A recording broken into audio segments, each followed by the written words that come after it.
Hello dear students, welcome to our YouTube channel Medico Nursing Classes. जैसा कि आप सब देख रहे हैं कि Medico Nursing Classes YouTube channel के ऊपर मेडिकल सर्जिकल नर्सिंग का क्रैश कोर्स है वो स्टार्ट किया हुआ है और उसी की कंटिन्यूअसली यहाँ पे क्लासेस आप लोगों को डे बाय डे आप देख रहे हो। और उसी सीरीज को आज कंटिन्यू करते हुए हम आज की नेक्स्ट क्लास हमारी जो होगी, आज की क्लास वो होगी हमारी मेडिकल सर्जिकल नर्सिंग के क्रैश कोर्स पे। तो चलिए बिना देरी किए हम आज की क्लास शुरू करते हैं और हमारे टॉपिक को कवर करते हैं। तो लास्ट क्लास में हमने देख लिया था, स्केलेटल सिस्टम हम पढ़ रहे थे, तो लास्ट क्लास में हमने देखा था गट के बारे में पढ़ लिया था हमने। ठीक है। अगर लास्ट क्लास से रिलेटेड किसी भी स्टूडेंट को कोई डाउट है तो आप प्लीज मुझे कमेंट सेक्शन में जरूर बताइए, मैं डेफिनेटली उसका आंसर करूंगा। तो नेक्स्ट हम बात करते हैं अपने नेक्स्ट अब हम बात करते हैं, आज का हमारा जो टॉपिक है वो है ऑस्टियो अर्थराइटिस। आज का जो हमारा टॉपिक है स्टूडेंट्स वो क्या है? Osteoarthritis. Osteoarthritis is our today's topic. आज का मेन टॉपिक हमारा ऑस्टियो अर्थराइटिस है। तो ऑस्टियो अर्थराइटिस के अंदर स्टूडेंट्स क्या हो रहा है देखिएगा। ऑस्टियोआर्थराइटिस के अंदर आई होप आप लोगों को अच्छे से विजिबल होगी। ठीक है।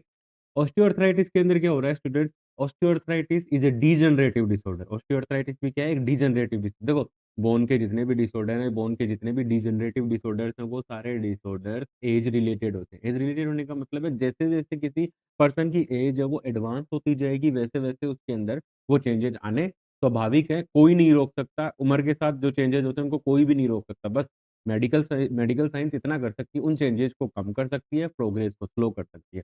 But in in some cases, कुछ केसेस के अंदर क्या होता है, ये चेंजेस बहुत ही अर्ली स्टेज के अंदर आ जाते हैं, बहुत ही अर्ली स्टेज के अंदर आ जाते हैं। तो हमें उन चेंजेस को क्या करना होता है? कंट्रोल करना होता है। वो चाहे ऑटो इम्यूनिटी की वजह से आते हुए, किसी कोई भी एक्सटर्नल फैक्टर की वजह से, कोई भी इटियोलॉजिकल फैक्टर की वजह से आ सकते हैं। तो हमें उन सारे चेंजेस को क्या करना पड़ता है स्टूडेंट? कंट्रोल करना पड़ता है, ताकि हम पर्सन की लाइफ को बेटर बना सके। तो हम बात करें ऑस्टियो अर्थराइटिस। तो इसमें ऑस्टियो अर्थराइटिस क्या है? एक डिजनरेटिव डिजीज है। डिजनरेटिव डिजीज का मतलब है कि ये बॉडी के अंदर जो डिजनरेटिव चेंजेज है are the degenerative changes due to advances. तो जैसे जैसे एज एडवांस होती जाएगी वैसे वैसे इंडिविजुअल की जो बॉडी की फिजियोलॉजी है उसके अंदर चेंजेस आने शुरू हो जाते हैं। ठीक है। Degenerative disorder, osteoarthritis is the degenerative disorder of joints. Joints का ये क्या है? एक डिजनरेटिव डिसऑर्डर है जिसके अंदर क्या होता है? ब्रेकडाउन होता है किसका? आर्टिकुलर कार्टिलेज का। Breakdown of articular cartilage, breakdown of articular cartilage. And that lead to the bone change, जिसकी वजह से क्या होता है? बोन के अंदर चेंजेस आने शुरू हो जाते हैं। तो नॉर्मली क्या होता है, जैसे जैसे ऑस्टियोआर्थराइटिस होता है, तो ऑस्टियोआर्थराइटिस में क्या होता है? डीजनरेटिव चेंजेज होते हैं। डीजनरेटिव चेंजेज में क्या होता है? ब्रेकडाउन होता है आर्टिकुलर कार्टिलेज का। ये एक इंपॉर्टेंट पॉइंट है student, breakdown of articular cartilage. तो आर्टिकुलर कार्टिलेज का यहाँ पे क्या होता है? ब्रेकडाउन होता है। आर्टिकुलर कार्टिलेज का मतलब क्या होगा स्टूडेंट? आर्टिकुलर कार्टिलेज की अगर हम बात करें तो देखिएगा, ये हमारी एक बोन हो गई है, ये हमारी दूसरी बोन हो गई है।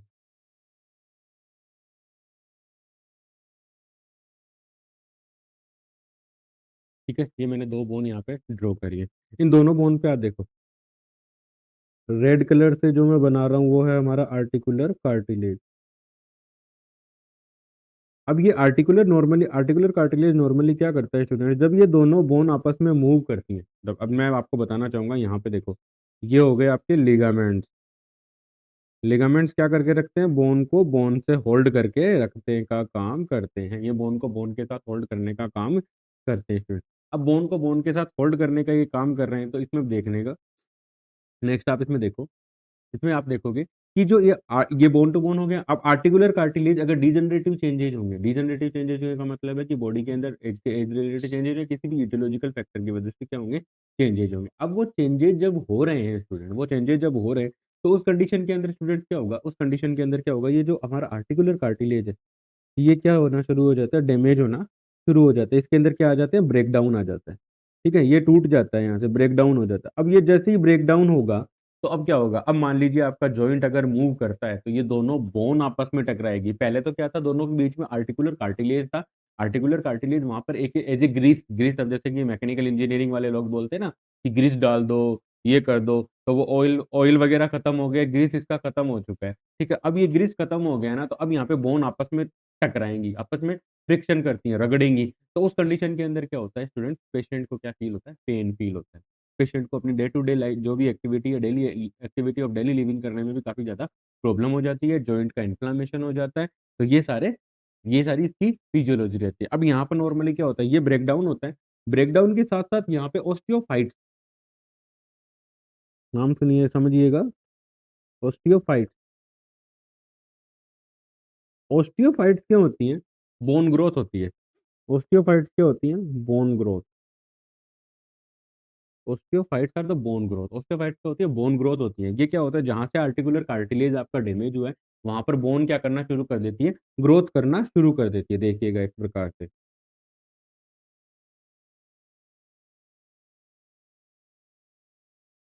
ये ऑस्टियोफाइट्स बन जाएँगे यहाँ पे। अब जैसे ये ऑस्टियोफाइट्स बन गई यहाँ पे अगर आर्टिकुलर कार्टिलेज डैमेज है तो यहाँ पे क्या बन जाएँगे? ऑस्टियोफाइट्स बन जाती है और ये ऑस्टियोफाइट जब दूसरी बोन के साथ फ्रिक्शन करती हैं तो पेशेंट को काफ़ी ज़्यादा पेन फ़ील होता है।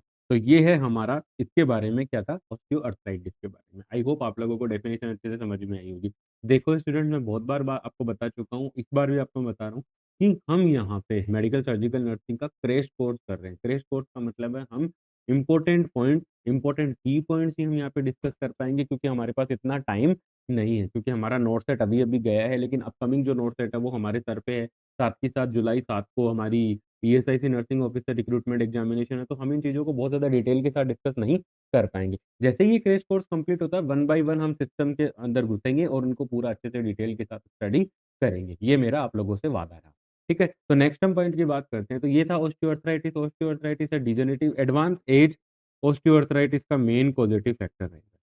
एडवांस एज है, वो मेन पॉजिटिव फैक्टर रहेगा, साथ ही साथ फिर auto immune disorder. Auto immune disorder ये एक इसकी कंफर्मेटरी etiology रहती है। तो जब मान लीजिए किसी इंडिविजुअल को ऑस्टियोआर्थराइटिस हो रखा है, तो उस कंडीशन के अंदर स्टूडेंट्स क्या है, हॉट एंड कोल्ड एप्लीकेशन है, वो बहुत ही बेनिफिशियल होता है। Hot and cold application student बहुत ज़्यादा बेनिफिशियल होता है। ये एमसीक्यू आप लोगों के लिए आ सकता है।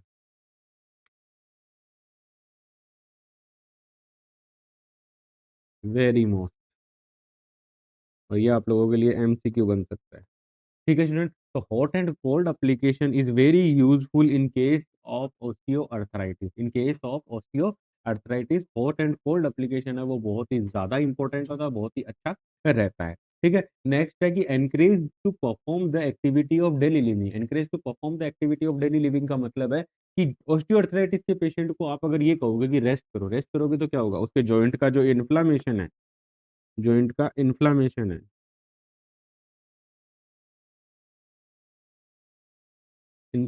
है, वो रिलीव नहीं हो पाएगा। जॉइंट का इन्फ्लेमेशन है वो रिलीव नहीं हो पाएगा, स्वेलिंग बढ़ती जाएगी, पेशेंट को अपनी एक्टिविटीज करने में और भी ज्यादा दिक्कत होगी। तो उन सबको प्रिवेंट करने के लिए हमें यही कहना है पेशेंट को कि आप अपनी एक्टिविटीज को कंटिन्यू रखिए। आप जितना ज्यादा चलेंगे फिरेंगे घूमेंगे अपना काम खुद से करेंगे, आपकी जो प्रॉब्लम है वो उतनी ही कम होती जाएगी। ठीक है, और अगर आप एक जगह बैठ के रह जाएंगे तो इसका मतलब आपकी प्रॉब्लम धीरे धीरे बढ़ती ही रहेगी, उसमें कोई भी सुधार होने के कोई चांसेस नहीं हो पाएंगे। तो ये है हमारा ऑस्टियोआर्थराइटिस के बारे में। पेशेंट को हमेशा डेली, ये आप लोगों के लिए इंपॉर्टेंट है कि भाई अगर आपका पेशेंट है ऑस्टियोआर्थराइटिस का, ये एमसीक्यू बहुत बार एग्जाम में पूछा जा चुका है कि ऑस्टियोआर्थराइटिस के पेशेंट को हमें क्या एडवाइस करना है। तो एक्टिविटी ऑफ डेली लिविंग उसे खुद से करनी है, हमें यही बोलना है कि आप एक्टिविटीज करो, ताकि अगर आप जितनी एक्टिविटीज करोगे तो उस कंडीशन के अंदर क्या होगा स्टूडेंट, आप अगर एक्टिविटीज करोगे तो एक्टिविटीज से आपकी जो मसल्स है, जो स्पाज्म हो रखा है आपके जॉइंट्स के अंदर, ठीक है, वो सारा का सारा स्पाज्म है वो क्या होना शुरू हो जाता है, रिलीव होना शुरू हो जाता है। नेक्स्ट हम बात करते हैं ऑस्टियोमलाइटिस। नेक्स्ट हमारा टॉपिक आया ऑस्टियोमलाइटिस। तो ऑस्टियोमलाइटिस के टॉपिक की अगर आप बात करो तो ऑस्टियोमलाइटिस क्या है? It is inflammation, it is infection of bone. Osteomyelitis is the infection of bone, infection in bone. Simple सी भाषा में कहें तो इन्फेक्शन इन, ये क्या है, बोन के अंदर इन्फेक्शन हो जाता है। ठीक है, वो होता है हमारा ऑस्टियोमलाइटिस। तो ऑस्टियोमलाइटिस के अंदर देखिए कि सीरियस इन्फेक्शन है बोन का। Osteomyelitis is the serious infection of bone. Osteomyelitis is the serious infection of bone. It may be acute and chronic. Acute and chronic, जहाँ पे दो वर्ड आए अक्यूट और chronic. Acute and chronic. Acute in chronic. इसमें देखिए, acute का मतलब होता है sudden in onset, sudden in onset for short period,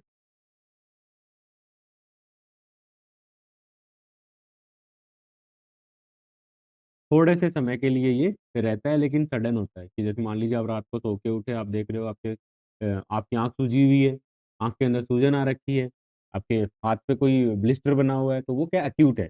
chronic का मतलब है gradual in onset, gradual in onset for long period.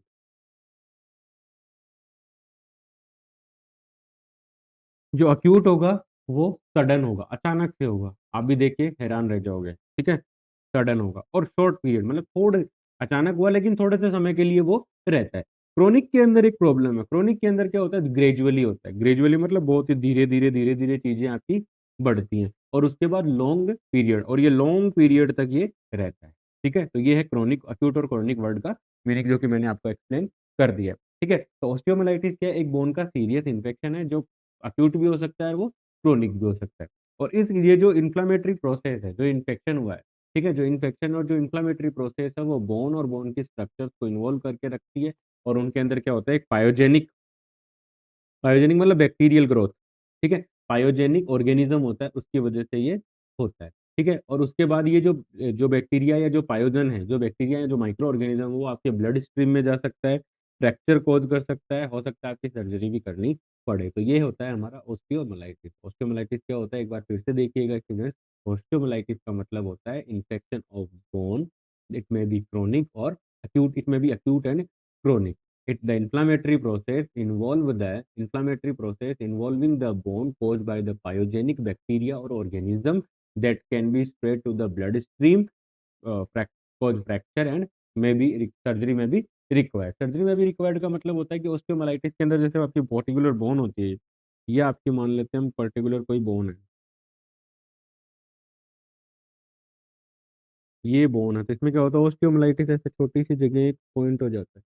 ठीक है, ये ऑस्टियोमाइलिटिस है, ये बोन का इन्फेक्शन हो गया। अब यहाँ पे क्या करते हैं, हम सर्जरी करते हैं। सर्जरी में क्या करते हैं, देखिए सर्जरी, अब ये सर्जरी क्या कहती है कि सर्जरी में क्या करेंगे, यहाँ पर हम स्किन का इंसिजन लगा करके इस बोन के अंदर होल बनाते हैं, एक केविटी बनाते हैं। केवल एक कोंडाइल कोर्टिकल को, कोर्टेक्स को, एक कोर्टेक्स को तोड़ करके हम क्या करते हैं, इसमें होल बनाते हैं, और फिर इसे क्यूरेट से क्लीन करते हैं।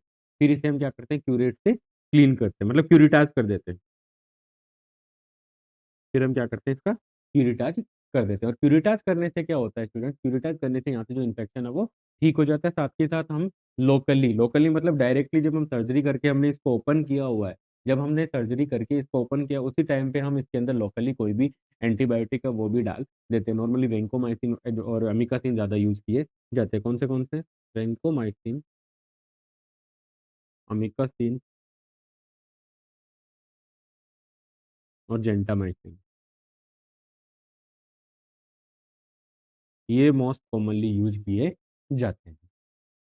ठीक है स्टूडेंट, तो ये है ऑस्टियोमाइलिटिस के बारे में। तो ऑस्टियोमाइलिटिस एक बोन का इन्फेक्शन है, जो पायोजेनिक बैक्टीरिया के द्वारा कॉज किया गया है, और ये क्रोनिक और अक्यूट और क्रोनिक हो सकता है। और ये जो ऑर्गेनिज्म है पायोजेनिक ऑर्गेनिज्म, वो ब्लड स्ट्रीम में भी जा सकता है, बोन में फ्रैक्चर करवा सकता है, और इसके लिए सर्जरी की जरूरत भी पड़ सकती है। अब हम बात करते हैं ऑस्टियोमाइलिटिस का मोस्ट इंपॉर्टेंट और मोस्ट कॉमन कोज क्या होता है, मोस्ट कॉमन कोज क्या होता है। तो मोस्ट कॉमन कोज की अगर आप बात करते हो ऑस्टियोमाइलिटिस की, तो है staphylococci aureus. it is the most common cause for it is the most common cause for osteomyelitis। Friends याद रखिएगा, ये आप लोगों के लिए एमसीक्यू बन रहा है, ये आप लोगों के लिए एक एमसीक्यू बन रहा है कि ये कौन सा बैक्टीरिया है, या कौन सा बैक्टीरिया है, या कौन सा पायोजन है जो हमारे ऑस्टियोमाइलिटिस कोज करता है। ठीक है, तो ये आप लोगों के लिए एक एमसीक्यू बन रहा है, तो ये आप इसको याद रखेंगे। नेक्स्ट जो बचे हैं, स्यूडोमोनास है, एंटेरोकोकाई है, streptococci, they are also responsible for osteomyelitis, they are also responsible for osteomyelitis, ये भी ऑस्टियोमाइलिटिस के लिए रेस्पॉन्सिबल है। कौन कौन से हैं, स्यूडोमोनास, एंटेरोकोकाई और streptococci are also responsible for, किस चीज के लिए रेस्पॉन्सिबल होते हैं, ऑस्टियोमाइलिटिस के। आई होप आप लोगों को मेरे द्वारा प्रोवाइड की जा रही लेक्चर वीडियो क्लासें हैं आपको समझ में आ रही होंगी। मैं साथ के साथ आपको शॉर्ट नोट्स भी प्रोवाइड करने की पूरी कोशिश कर रहा हूँ। लेकिन जो भी मैं एक्सप्लेनेशन दे रहा हूँ, अगर आपको वो एक्सप्लेनेशन अगर आपको इफेक्टिव लगता है तो प्लीज मेरी आपसे रिक्वेस्ट है कि आप उसी एक्सप्लेनेशन को अपनी नोटबुक के अंदर लिखिए, ताकि आप जब भी दोबारा अपनी नोटबुक से इसको रिवीजन करें तो आपको काफी जल्दी वो चीजें याद रह सके, काफी लंबी ड्यूरेशन तक आपको याद रह सके। चलते हैं अपने नेक्स्ट पॉइंट पे। नेक्स्ट पॉइंट आता है हमारा नर्सिंग की। नेक्स्ट पॉइंट आता है हमारा नर्सिंग की। तो नर्सिंग की अगर हम बात करें कि हमें ऑस्टियोमाइलिटिस के केस में एज ए नर्सिंग ऑफिसर हमारा क्या रोल रहेगा, या हमारे जो मेन फोकस, मेन इंटरवेंशन कौन कौन सी कंडीशंस के ऊपर रहेंगे, या पेशेंट की कौन सी नीड्स है जिनको हमें क्या करना है, फुलफिल करना है। तो उस पेशेंट की जो नीड्स है उसमें देखिए, फर्स्ट वन है रिलीव पेन। ऑस्टियोमाइलिटिस के पेशेंट को काफी सीवियर पेन होता है, ठीक है, सीवियर पेन होता है। तो हमें सबसे पहले क्या करना है, पेशेंट के पेन को रिलीव करना है। पेन रिलीव करने के लिए हम क्या क्या कर सकते हैं, पेन को रिलीव करने के लिए हम क्या क्या कर सकते हैं, पेन को रिलीव करने के लिए हम स्टूडेंट हम क्या कर सकते हैं, एक अप्रोप्रिएट पोजीशन दे सकते हैं, एक बढ़िया सी पोजीशन दे सकते हैं कि भाई जिसमें पेशेंट है वो काफी रिलीफ फील करे। साथ के साथ हम क्या कर सकते हैं, non pharmacological intervention, non pharmacological non pharmacological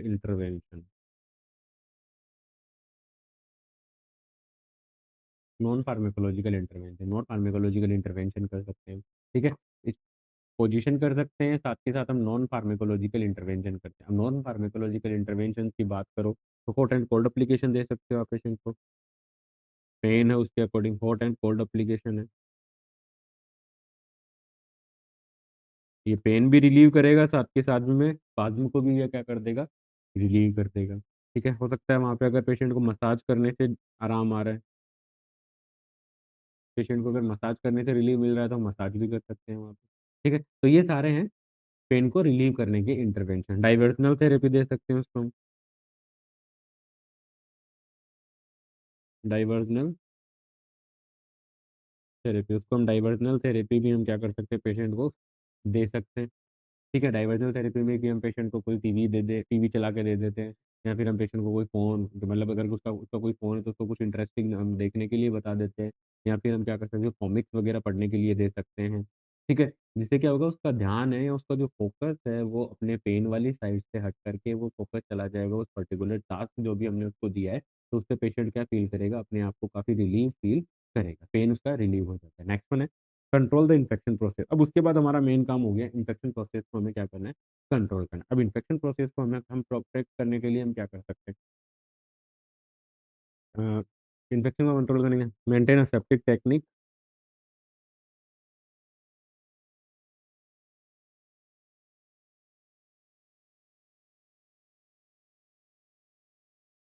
septic techniques को हम क्या करते हैं, मेंटेन रखते हैं। सेप्टिक टेक्निक्स को हमें क्या करना है, मेंटेन रखना है। सेप्टिक टेक्निक्स का मतलब अगर ड्रेसिंग वगैरह बता रखी है डॉक्टर ने, ठीक है, तो उनका हमें यूज करना है। साथ के साथ हमें क्लीनिंग का काफ़ी ज़्यादा ध्यान रखना है, क्योंकि अगर कहीं बाहर से कोई दूसरा बैक्टीरिया चला गया तो वो इन्फेक्शन है वो और भी ज़्यादा अग्रेवेट हो सकता है, एग्रेसिव हो सकता है। तो हमें एसेप्टिक टेक्निक्स को मेंटेन रखना है, ठीक है। उसके बाद में administer antibiotics, administer antibiotics as per, सबसे इम्पोर्टेंट है as per doctor's order, doctor's order, doctor's के ऑर्डर के according, as per doctor's order, doctor's के ऑर्डर के अकॉर्डिंग हमें क्या करना होता है स्टूडेंट, डॉक्टर्स के ऑर्डर के अकॉर्डिंग हमें पेशेंट को पर्टिकुलर जो एंटीबायोटिक्स है वो एडमिनिस्टर करनी है, ठीक है। यहाँ पे हम पेशेंट को एनाल्जेसिक्स भी दे सकते हैं, यहाँ पे नहीं लिखूंगा क्योंकि यहाँ सबसे पहले हमें नॉन फार्मेकोलॉजिकल पे ध्यान देना होता है।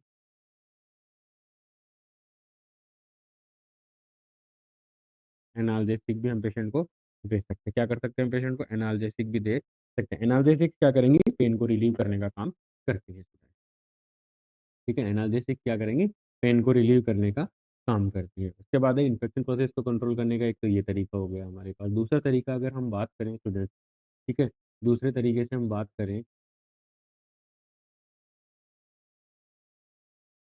तो इन्फेक्शन को कंट्रोल करने का हमारा जो दूसरा तरीका होगा वो monitoring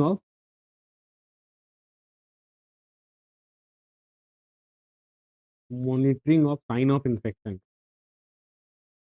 sign of infection, monitoring of sign of infection. Monitoring of sign of infection का मतलब ये है स्टूडेंट यहाँ पर कि हमें क्या करना है, कंटिन्यूअसली जो भी पर्टिकुलर जो भी एरिया के अंदर ओस्टियोमाइलिटिस हो रखा है वहाँ पे हमें कंटिन्यूअसली फोकस रखना है।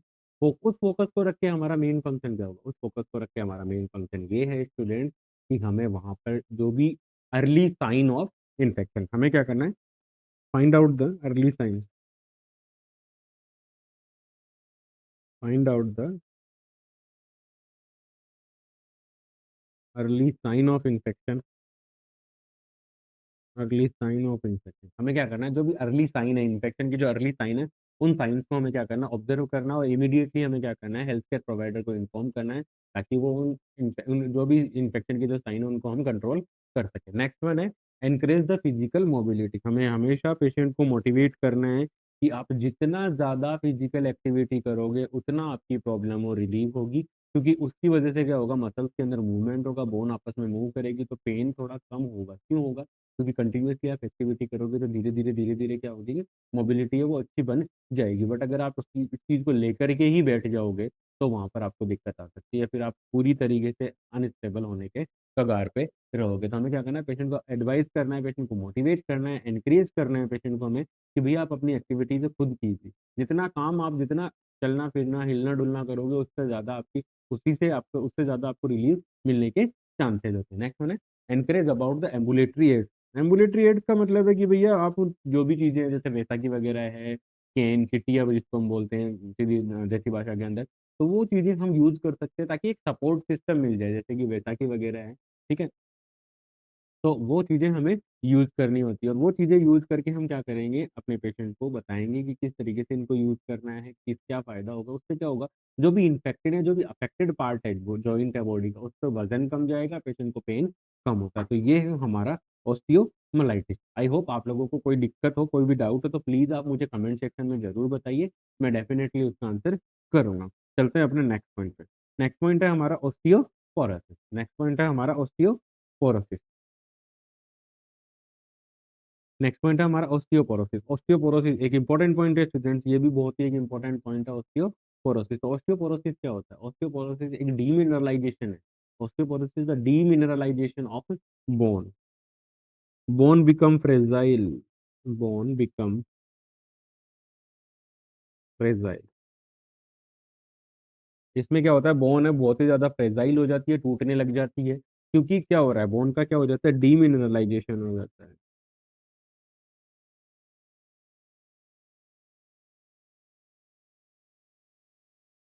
डीमिनरलाइजेशन, डीमिनरलाइजेशन का मतलब है कि बोन के अंदर, मोस्ट कॉमनली बोन के अंदर क्या जमा होता है, जो बोन की जो स्ट्रेंथ है, बोन की जो मजबूती है, बोन की जो ताकत है, वो किस किस इलेक्ट्रोलाइट या किस भी एलिमेंट की वजह से वो बोन के अंदर स्ट्रेंथ आती है, बोन की स्ट्रेंथ आती है, बोन स्ट्रेंथ।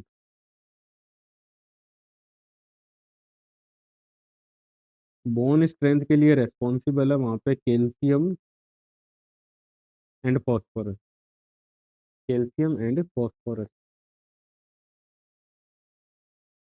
अब ये आप लोगों के लिए एक एमसीक्यू बन गया है। अब ये क्या, अब एक आप ये जो एम बोन बोन और एमसीक्यू वाला है ना, ये वाला आप लोगों के लिए एक एमसीक्यू बन गया। एमसीक्यू कैसे बन गया, अब कोई भी आपसे ये पूछ सकता है, अगर एग्जामिनर आपसे ये पूछता है कि भैया बोन के अंदर बोन की जो स्ट्रेंथ है या बोन की जो ताकत है, जिसकी वजह से बोन इतनी हार्ड होती है, वो कौन से इलेक्ट्रोलाइट या किस एलिमेंट की वजह से होती है, तो कौन सा एलिमेंट है, वो है कैल्शियम और phosphorus. Calcium and phosphorus are responsible for the strengthen of bone. Bone की स्ट्रेंथ के लिए कैल्शियम और फॉस्फोरस है वो इक्वली रिस्पॉन्सिबल होते हैं। अब डीमिनरलाइजेशन की प्रोसेस के अंदर क्या होता है, मतलब ऑस्टियोपोरोसिस डिसऑर्डर के अंदर क्या होता है स्टूडेंट, ऑस्टियोपोरोसिस जो डिसऑर्डर है, इसमें क्या होता है, इसमें क्या होता है, नॉर्मली जो बोन है उसका डीमिनरलाइजेशन हो जाता है। डीमिनरलाइजेशन का मतलब है स्टूडेंट, डीमिनरलाइजेशन का मतलब होगा, ये जो वर्ड है डीमिनरलाइजेशन, यहाँ पे यहाँ ये जो वर्ड है डीमिनरलाइजेशन का मतलब है, जब आपका बोन के अंदर जो कैल्शियम और जो फॉस्फोरस जो जमा किया हुआ है वो क्या हो जाता है, रिलीज फ्रॉम बोन,